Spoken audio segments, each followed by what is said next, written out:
And welcome back to episode 61 of the Word Encounter. We concluded yesterday with chapter 18 of 2 Samuel. And at the end of the chapter, we see that David is lamenting the fact that his son has been killed. And so we pick it up in chapter 19, verse 1. It says, "And it was reported to Joab, the king is weeping. He's mourning over Absalom. The day's victory was turned into mourning for all the troops because on that day the troops heard the king is grieving over his son." And so this should have been a time of tremendous celebration, right? Because they defeated their enemies, the guys who tried to take over the kingdom, that ran them out of Jerusalem. And instead of it being a tremendous celebration, it becomes like a time of mourning, because the king is upset, so the soldiers are upset. And in verse 4, it says, "But the king covered his face and cried loudly, 'My son Absalom, Absalom, my son, my son.'" And so, David is distraught again. In verse 5, "Then Joab went into the house and said to the king, 'Today you have shamed all your soldiers, those who saved your life as well as your sons, your wives, and your concubines, by loving your enemies and hating those who love you. Today you have made it clear that the commanders and soldiers mean nothing to you. In fact, today I know that if Absalom were alive and all of us were dead, it would be fine with you.'" And so Joab is in David's face. Joab is the subordinate, right? David is the king. And so, but Joab is in his face saying, essentially, how dare you react the way you're reacting when these guys have put their lives on the line for you? And not only you, but for your family, your sons, the other people and whatnot. And this is how you're reacting. Now, I get how David's reacting because it is his flesh and blood, but he was evil. But even if my kids were evil, I can't see, turning against them and not mourning when they was reported to me that they were dead. But still, there are competing interests going on. And so, And so again, I get Joab. He should have been in David's face. And then in verse 7, it says, this is what Joab says, "Now get up." Again, he's talking to David. "Go out and encourage your soldiers, for I swear by the Lord that if you don't go out, not a man will remain with you tonight. This will be worse for you than all the trouble that has come to you from your youth until now." Wow. And so, Joab is essentially threatening David, get up and do this or else, And so, again, I get where he's coming from. So then we see that as we proceed, that since Absalom has been killed, that, now there's confusion in the land, right? So all of his supporters, all the Israelites and whatnot, they're confused as to what they should do next because he had led a coup and they had come to support him, but they got defeated on the field of battle. And so now what should we do? So there's confusion going on. And some are saying, look, David led us against the Philistines. He delivered us from the Philistines, this and another. And others were arguing with him. And so in verse 11, it says, King David sent word to the priests Zadok and Abiathar, "Say to the elders of Judah, why should you be the last to restore the king to his palace? The talk of all Israel has reached the king in his house." So David is aware of this confusion that's going on. And so he says, "Send to the elders of Judah," because that's where David is from. That's his tribe. And he's saying, why should you be the last, to anoint me or re-anoint me king? What's your problem, basically? And so in verse 13, it says, "And tell Amasa, aren't you my flesh and blood? May God punish me and do so severely if you don't become commander of my army from now on instead of Joab." And so David's making a political move here. And so Amasa is from Judah. And so David is saying, aren't you my brother? And if you come, because remember, Amasa was the commander of the army under Absalom. So he was the commander of the enemy. And so David is making a political move and saying, look, I'll make you commander over my army to replace Joab. And so this is essentially to appease everybody else, to show that David is not harboring any hard feelings. He's holding no grudges or anything like that.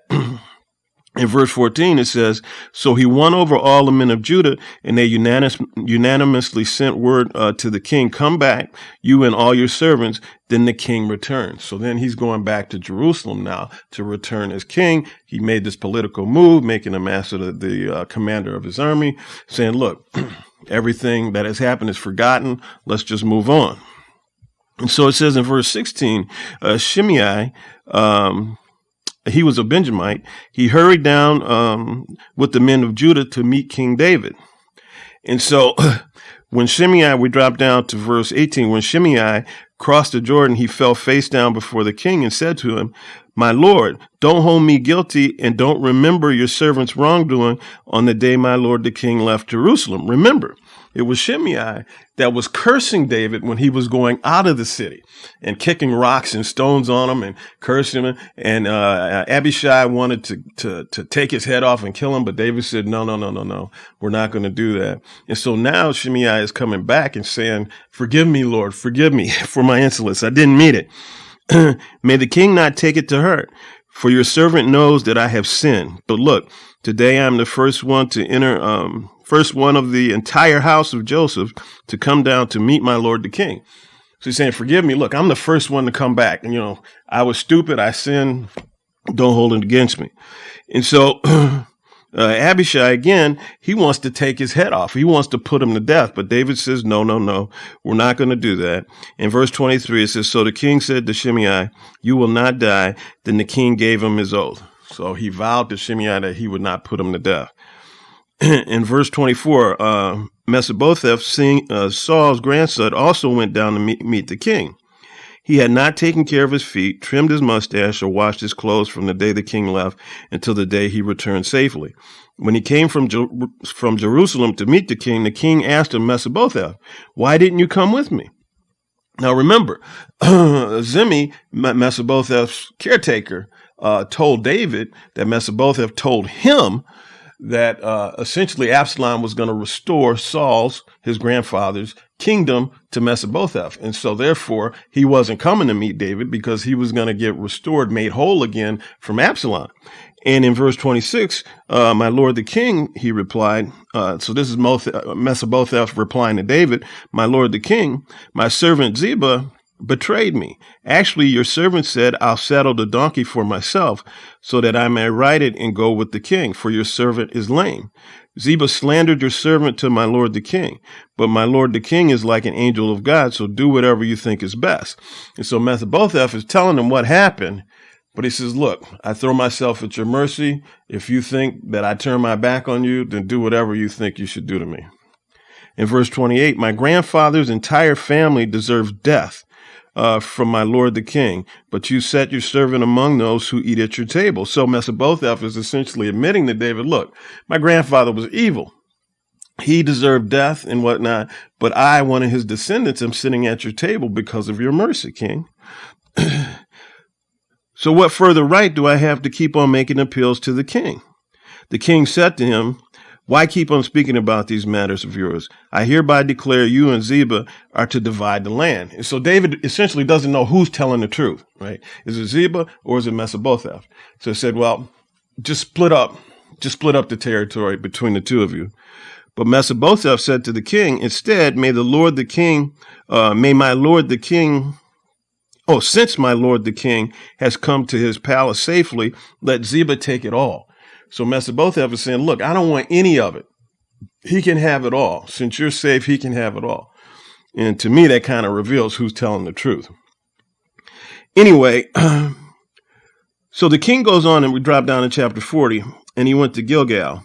And all the troops of Judah and half of Israel's escorted, all the troops of Judah and half of Israel's escorted the king. That doesn't make any sense. It says all the troops and half of Israel, they escorted the king.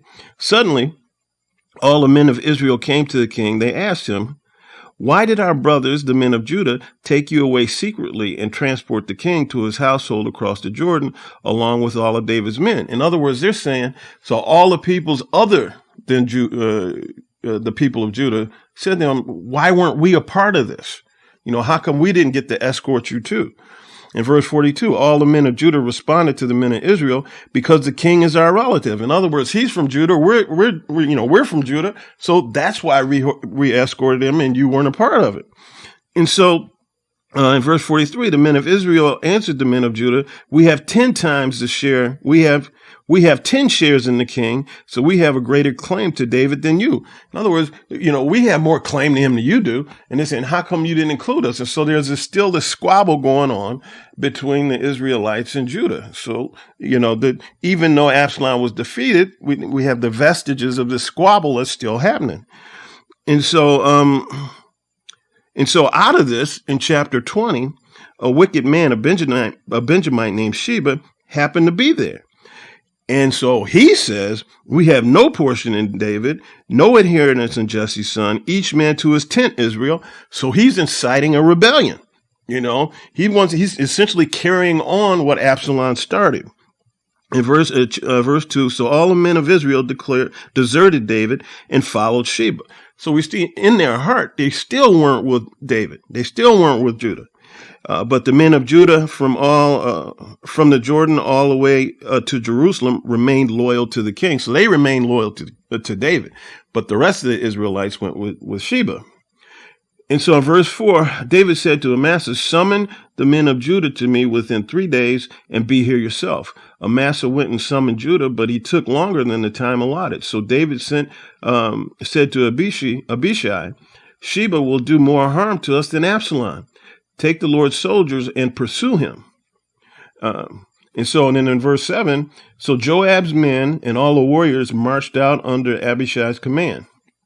I don't know why this command keeps changing, because Joab was a commander, and then, Abishai, and then Amasa, and so whatever. Anyway, so they left Jerusalem. In verse 8, they were at the great stone in Gibeon, and Amasa joined them. And so Amasa came and joined him. He was late to the party, but he came and joined him. And so Joab asked Amasa, are you well, my brother? Then with his right hand, Joab grabbed Amasa by the beard and kissed him, or to kiss him. In verse 10, Amasa was not on guard against the sword in Joab's hand, and Joab stabbed him in the stomach with it and spilled his intestines out on the ground. Joab did not stab him again, and Amasa died. And so we see here Joab being treacherous again, right? And so he had already killed Abner. Now he kills Amasa. And so Joab is something else. And Joab and his brother Abishai pursued Sheba. So Joab kills Amasa, and then his brother and the armies, they go on to pursue Sheba. So Sheba passed through all the tribes of Israel to Abel. Joab's troops came to besiege Sheba in Abel.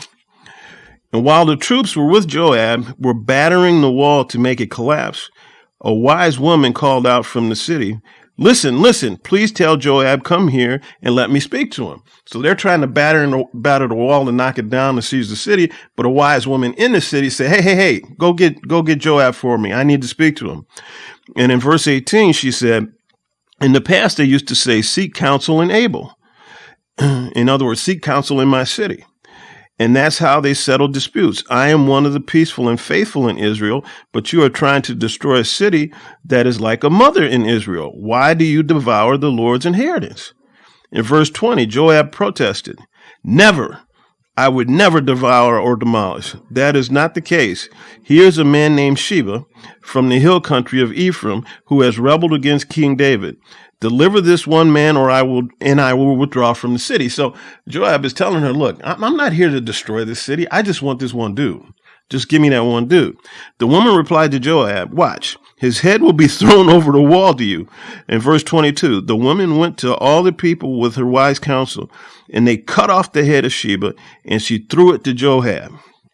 And so over the wall, they threw his head over the wall.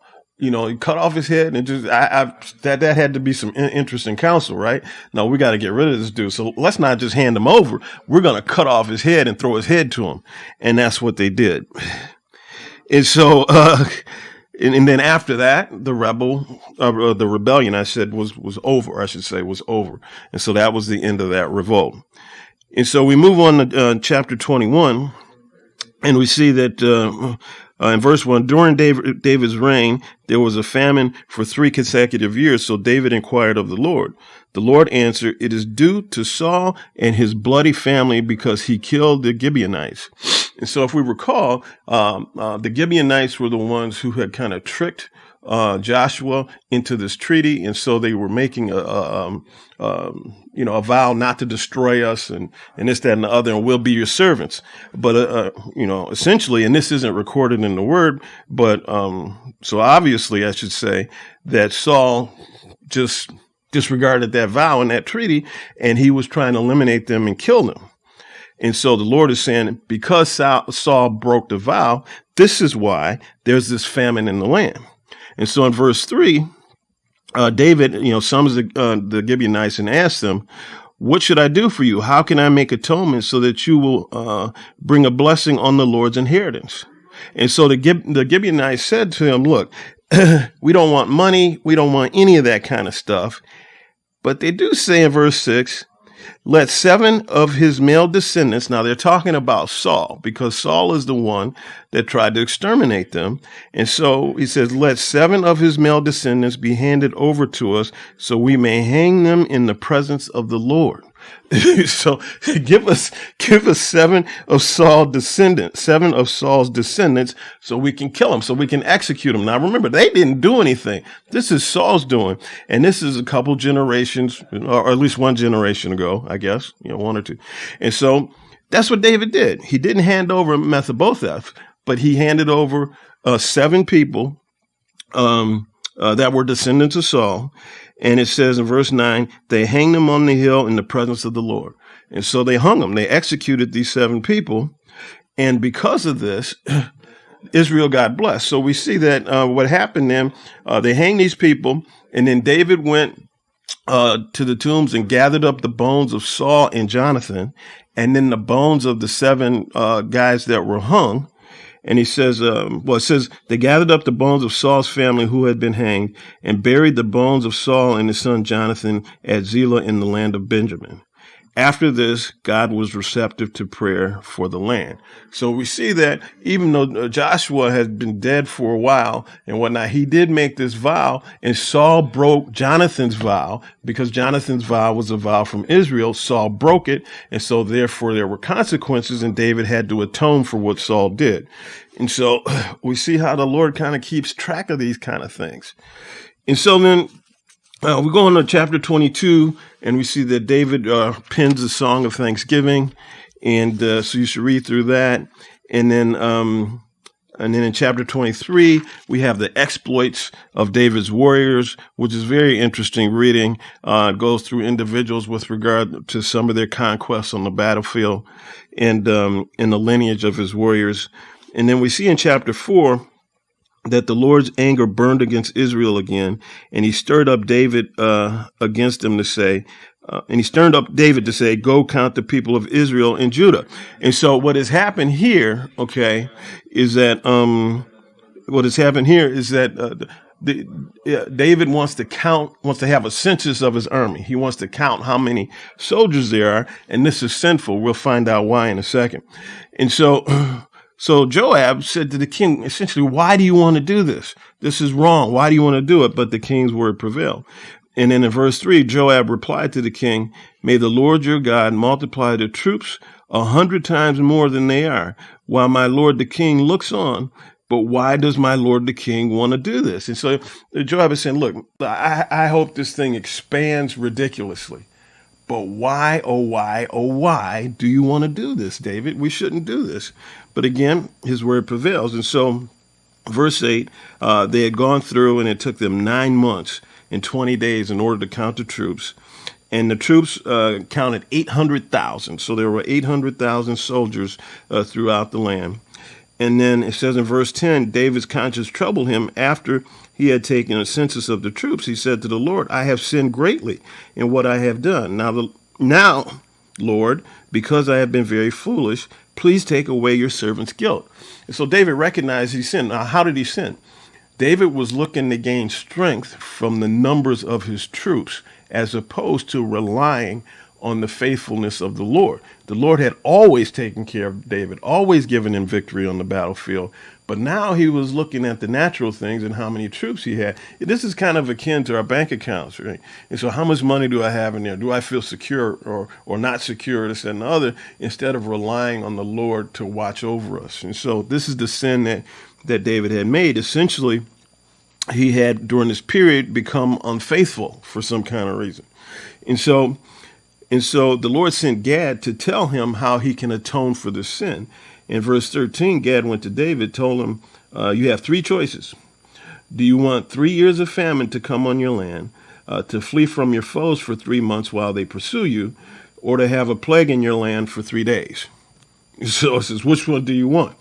Now consider carefully what answer I should take back to the one who sent me. In verse 14, David answered Gad, I have great anxiety. Please let us fall into the Lord's hands because his mercies are great, but don't let me fall into human hands. And so he essentially doesn't want to get chased by his foes because that's falling into human hands. And so in verse 15, so the Lord sent a plague on Israel that morning until the appointed time. And from Dan to Beersheba, 70,000 men died. Then the angel extended his hand towards Jerusalem to destroy it, but the Lord relented concerning the destruction and said to the angel who was destroying the people, enough, withdraw your hand now. So we see that, David's action, his sin, cost the lives of 70,000 men. So other people paid for his sin. And that is so much the case, and many times today when we sin, other people are affected by it. It's not just us. The angel of the Lord was in at the threshing floor of Araunah the Jebusite. In verse 17, when David saw the angel striking the people, he said to the Lord, look, I am the one who has sinned. I am the one who has done wrong. But these sheep, what have they done? Please let your hand be against me and my father, in my family, in my father's family. So David recognizes that everybody else is paying for his sin, and he's pleading with the Lord. Look, I'm the one who did this. Okay, come at me, not these innocent people. In verse 18, Gad the seer came to David that day and said to him, go up and set up an altar to the Lord on the threshing floor of Araunah the Jebusite. And so where the angel of death was, essentially, Gad is sending David there saying, set up an altar there. So Araunah sees him coming, and in verse 21, he says, why has the Lord my king come to his servant? David replied, to buy the threshing floor from you in order to build an altar to the Lord so the plague on my people may be halted. And so Araunah's like, oh, okay, cool. Well, I'll just give it to you. You don't have to buy it or anything like that. Here, you're blessed, king. You can do it.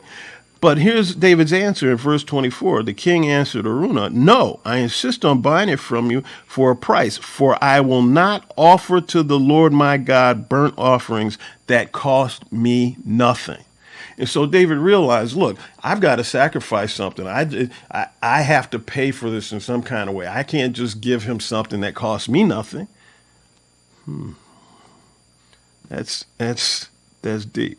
But anyway, in verse 25, after he bought it, he built the altar. He bought it for 20 ounces of silver.